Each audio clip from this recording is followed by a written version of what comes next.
और शुरुआत 1 मिनट एक खबर से। किसान संगठन और सरकार के बीच आज 8वें दौर की वार्ता होने जा रही है। 1 मिनट में पूरी अपडेट देखिए। आज किसान संगठन और सरकार के बीच नए कृषि कानूनों पर 8वें दौर की वार्ता होगी। दोपहर 2 बजे दोनों प्रतिनिधि दिल्ली के विज्ञान भवन में मुलाकात करेंगे। इससे पहले 7 दौर की बातचीत दोनों के बीच हो चुकी है, जिसमें अब तक सिर्फ 2 मांगों पर सहमति बन सकी है। गुरुवार को किसानों ने दिल्ली से सटी सीमाओं पर ट्रैक्टर मार्च भी निकाला। किसानों ने सरकार से कहा है कि अगर उनकी मांगे नहीं मानी तो 26 जनवरी को ट्रैक्टर परेड दिल्ली पहुंचेगी। सरकार की ओर से कृषि मंत्री नरेंद्र सिंह तोमर ने कहा कि सरकार 3 नए कृषि कानूनों को वापस लेने के अलावा किसी भी प्रस्ताव पर विचार करने को तैयार है। हालांकि किसानों की केंद्रीय सरकार से एक मुख्य मांग नए कृषि कानूनों को वापस लेने की है। इस बीच नानकसर गुरुद्वारा के प्रमुख बाबा लखवाल ने कृषि मंत्री नरेंद्र सिंह तोमर से मुलाकात की। सूत्रों के हवाले से खबर है कि लखवाल ने सरकार और किसानों के बीच मध्यस्थता की पेशकश की। नए कृषि कानून के बाद आंदोलन के बीच रिलायंस जियो के टावर्स को क्षतिग्रस्त करने की खबरें लगातार आ रही हैं। किसान आंदोलन के बीच पंजाब के कई इलाकों से जियो के टावर्स को जलाने और तोड़ने की खबरें सामने आ चुकी हैं। लेकिन अब हरियाणा के कई इलाकों में भी जियो के टावर्स को नुकसान पहुंचाया जा रहा है। ताजा मामला हरियाणा के जींद का है, जहां देर रात कुछ अज्ञात लोगों ने जियो के मोबाइल टावर को आग लगा दी। इस घटना में टावर पर लगे सभी उपकरण पूरी तरह से जल गए। सूचना मिलने पर पुलिस और कंपनी के अधिकारी मौके पर पहुंचे। कंपनी के टेक्नीशियंस के द्वारा शिकायत करने पर पुलिस ने अज्ञात लोगों के खिलाफ मामला दर्ज किया है। हालांकि जींद में हुई इस घटना में फिलहाल कोई गिरफ्तारी नहीं हुई है। मोबाइल का टावर लगा हुआ था, जिसमें रात में किसी अज्ञात व्यक्ति ने टावर के नीचे आग लगा दी, जिसके संबंध में इनके टेक्नीशियन मंजीत द्वारा शिकायत दी गई है। जिसके अनुसार FIR दर्ज करके कार्रवाई शुरू की गई है। जल्द ही आरोपियों को शिनाख्त करके काबू किया जाएगा। पंजाब सरकार ने इस तरह की घटनाओं पर पहले ही सख्त कार्रवाई के आदेश दे दिए हैं। किसान आंदोलन के दौरान जियो के नंबर को पोर्ट कराने वालों की संख्या भी बढ़ती जा रही है। 1 मिनट में खबर देखिए।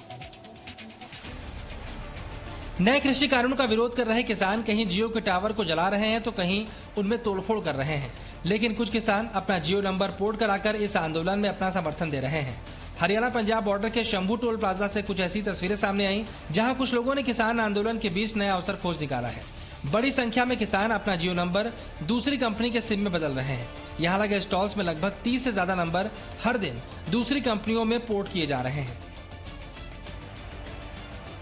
सर डेली के ऐसा है जैसे कि अब पंजाब वाले जा रहे हैं, तकरीबन पंजाब के नंबर डेली हम 20-30 जैसे हमारी पूरे स्टॉलें लगी हुई हैं। हर बंदा डेली का 30-30 40-40 नंबर पोर्ट कर रहा है। जियो के पोर्ट हो रहे हैं, 35 से 40 सिम पोर्ट कर देते हैं हम VI में। नंबर पोर्ट करने वालों का कहना है कि ज्यादातर किसान पंजाब के हैं, जो यहां से गुजरते वक्त अपना नंबर पोर्ट करा रहे हैं।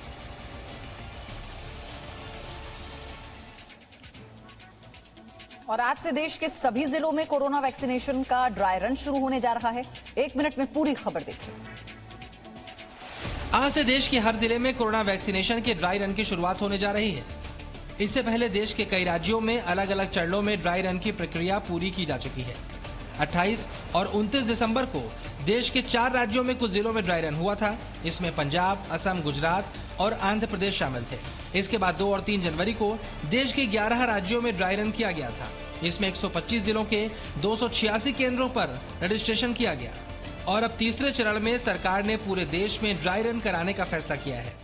अभी तक की जो स्तर की जो तैयारियां हैं, वेटिंग रूम, ऑब्जर्वेशन रूम इत्यादि बनाना, वैक्सीनेटर्स को रजिस्ट्रेशन करना, वो सारी तैयारियां कर ली गई। इस बीच केंद्रीय स्वास्थ्य मंत्री डॉक्टर हर्षवर्धन तमिलनाडु में ड्राई रन की समीक्षा करने के लिए मौजूद रहेंगे। देश में 2 वैक्सीन कोविशील्ड और कोवैक्सीन को मंजूरी मिल चुकी है।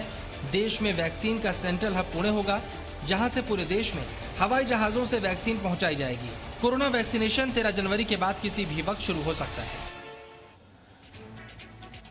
और अब जानिए देश भर का कोरोना अपडेट सिर्फ 1 मिनट। देश में कोरोना से ठीक होने वालों की संख्या 1 करोड़ से ज्यादा हो गई है। पिछले 24 घंटे में देश में 20,346 नए मामले सामने आए, जबकि इस दौरान 222 मरीजों की कोरोना से मौत हो गई। वहीं पिछले 24 घंटे में 19,587 लोग इलाज के बाद ठीक हो गए। भारत में कोरोना के कुल 1,03,95,278 मामले आ चुके हैं। इनमें से कुल 1,16,859 लोग ठीक हो चुके हैं। देश में एक्टिव मरीजों की संख्या 2,28,278 है, जबकि अब तक भारत में कोरोना से कुल 1,50,336 मौतें हो चुकी हैं। देश का रिकवरी रेट 96.36% हो चुका है, जबकि मृत्यु दर 1.44% हो गई है। दिल्ली में भी कोरोना मरीजों की संख्या लगातार कम होती जा रही है। 1 मिनट में अपडेट देखिए। दिल्ली में कोरोना से ठीक होने वालों की संख्या में लगातार तेजी आ रही है। पिछले 24 घंटे में दिल्ली में 486 नए मामले आए, जबकि इस दौरान 19 मरीजों की कोरोना से मौत हुई। वहीं पिछले 24 घंटे में 780 मरीज इलाज के बाद ठीक हो गए। दिल्ली में कोरोना के कुल 6,28,838 मामले सामने आ चुके हैं। इनमें से 6,14,026 लोग इलाज के बाद ठीक हो चुके हैं, जबकि एक्टिव मरीजों की संख्या 4,168 हो गई है। दिल्ली में कोरोना से कुल 10,644 लोगों की मौत हो चुकी है। व्हाट्सएप इस्तेमाल करने वालों का डेटा अब अन्य प्लेटफॉर्म पर भी शेयर किया जाएगा। 1 मिनट में सावधान करने वाली खबर जानिए। व्हाट्सएप इस्तेमाल करने वालों का डाटा अब अन्य प्लेटफॉर्म पर शेयर किया जाएगा। दरअसल व्हाट्सएप ने अपने प्राइवेसी पॉलिसी को अपडेट किया है, जिसमें यूजर्स को लेटेस्ट टर्म एंड कंडीशन पर सहमति जाहिर करनी होगी। सहमति न जताने की स्थिति में उनका अकाउंट 8 फरवरी के बाद बंद कर दिया जाएगा या यूजर्स को अपना अकाउंट खुद ही डिलीट करना होगा। कंपनी ने जो नई प्राइवेट पॉलिसी पेश की है, उसमें यह भी बताया गया है कि व्हाट्सएप फेसबुक और इंस्टाग्राम के साथ कैसे काम करता है और कंपनी में इंटीग्रेशन ऑफर देता है। व्हाट्सएप ने अपनी शर्तों में बताया कि फेसबुक की स्वामित्व वाली कंपनी किस तरह व्हाट्सएप यूजर्स के डाटा का इस्तेमाल करेगी। फेसबुक बिजनेस के लिए आपके चैट को कैसे स्टोर और मैनेज करेगा, किस तरह से आपके डाटा का इस्तेमाल कंपनी अपने बिजनेस के विस्तार के लिए करेगी। व्हाट्सएप फेसबुक और इंस्टाग्राम के साथ कैसे काम करता है। आपको बता दें कि व्हाट्सएप पर प्राइमरी डाटा आपका phone number, contact list, mobile number और ईमेल आईडी होती है, जबकि दूसरा सबसे महत्वपूर्ण डाटा आपकी चैटिंग होती है। पंजाब नेशनल बैंक घोटाला मामले में फरार हीरा व्यापारी नीरव मोदी की मुसीबत अब बढ़ने वाली है। पीएनबी घोटाले के आरोपी और भगोड़े हीरा कारोबारी नीरव मोदी की मुश्किलें और बढ़ गई हैं। आरोपी नीरव मोदी की बहन पूर्वी मोदी और जीजा मयंक मेहता नीरव मोदी के खिलाफ गवाही देने को तैयार हो गए हैं। पिछले महीने पूर्वी और उनके पति मयंक मेहता ने अदालत के सामने यह कहते हुए आवेदन दायर किए थे कि वो नीरव मोदी से दूरी बनाना चाहते हैं। उनकी डीलिंग के लिए पर्याप्त और महत्वपूर्ण सबूत प्रदान कर सकते हैं। मनी लॉन्ड्रिंग निरोधक कानून के तहत मामलों को देखने वाले विशेष न्यायाधीश वीसी वर्डे ने सरकारी गवाह बनने को लेकर पूर्वी द्वारा दिए गए आवेदन को स्वीकार कर लिया है। सूत्रों के हवाले से खबर है कि नीरव मोदी की बहन और जीजा पीएनबी मामले को लेकर अब तक उनसे दूरी बनाने का मन बना चुके हैं।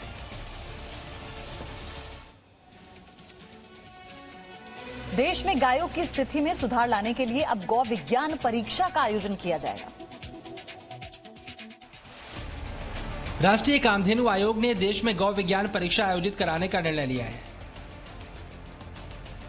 इस परीक्षा का मुख्य उद्देश्य गायों के बारे में लोगों को जागरूक करना होगा। साथ ही ये उम्मीद जताई जा रही है इससे गायों की दशा भी सुधरेगी। परीक्षा कराना जिस उद्देश्य से कराई जा रही है, मेरा यह मानना है गौ माता की सच्ची सेवा तब होगी जब गौशालाओं के अनुदान बढ़ाए जाएंगे। वर्तमान में मध्य प्रदेश की सरकार ने जो गौ माता के अनुदान की राशि काटी है, इससे देश और राष्ट्र स्तर पर पता चलता है कि वर्तमान सरकार गौ माता के लिए कितने हित में काम करना चाहती है। मध्य प्रदेश के आगर मालवा जिले में परीक्षा की घोषणा की गई है। इसके बाद लगभग हर ओर से राष्ट्रीय कामधेनु आयोग के इस फैसले की तारीफ की जा रही है। हालांकि कुछ लोगों का यह भी मानना है कि परीक्षा से ज्यादा ध्यान गौशालाओं के अनुदान को बढ़ाने में देना चाहिए, जिससे गायों की हालात में सुधार हो। देश में कोरोना के बीच बर्ड फ्लू का खतरा लगातार बढ़ता जा रहा है। 1 मिनट में पूरी खबर देखिए। कोरोना काल के बीच देश में बर्ड फ्लू का खतरा भी लगातार बढ़ता जा रहा है। इसके चलते कई प्रदेशों में अलर्ट जारी कर दिया गया है। गुरुवार को मध्य प्रदेश के इंदौर और नीमच में मुर्गी से जुड़े नमूनों में बर्ड फ्लू की पुष्टि हुई। ये सैंपल चिकन की दुकानों से लिए गए थे। पशुपालन विभाग ने चिन्हित स्थान से 1 किलोमीटर के दायरे में स्थित चिकन मार्केट को 7 दिन के लिए बंद किए जाने के निर्देश दिए हैं। इसके अलावा पोल्ट्री फार्म और जलाशयों के आसपास से प्रवासी पक्षियों के सैंपल जांच के लिए भोपाल भेजे गए हैं। इस पूरे जो सैंपल लॉट था उस एरिया को पूरा कंटेन करने के लिए हम लोगों ने वहां की जितनी भी चिकन शॉप्स हैं वो तुरंत बंद करने का आदेश भी दे दिया है। सिर्फ मध्य प्रदेश में ही नहीं बल्कि बर्ड फ्लू का असर देश के कई राज्यों जैसे केरल, राजस्थान, गुजरात, हरियाणा, हिमाचल प्रदेश और पंजाब में देखा जा चुका है। इन राज्यों में सैकड़ों पक्षियों के अचानक मरने की खबर सामने आ रही है। राजस्थान के जोधपुर में देर रात अचानक एक जूते के शोरूम में आग लग गई।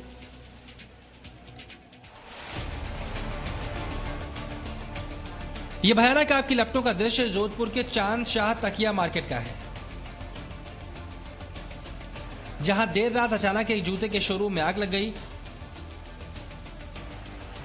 आग इतनी भयानक थी कि 4 मंजिला शोरूम पूरी तरह से इसकी चपेट में आ गया। आग बुझाने के लिए दमकल विभाग की दर्जनों गाड़ियां मौके पर पहुंच गई थीं। काफी मशक्कत के बाद भी विभाग की गाड़ियां आग पर काबू पाने में नाकाम रहीं, जिसके बाद हाइड्रोलिक प्लेटफॉर्म भी मंगाया गया, लेकिन आधी रात तक भी आग पर काबू नहीं पाया जा सका था। इस घटना में शोरूम के अंदर कितना नुकसान हुआ है, फिलहाल इस बात का अनुमान नहीं लगाया जा सका है, लेकिन माना जा रहा है कि शोरूम पूरी तरह से जल गया है। Presenting B News app available on Google Play and App Store. Download it now.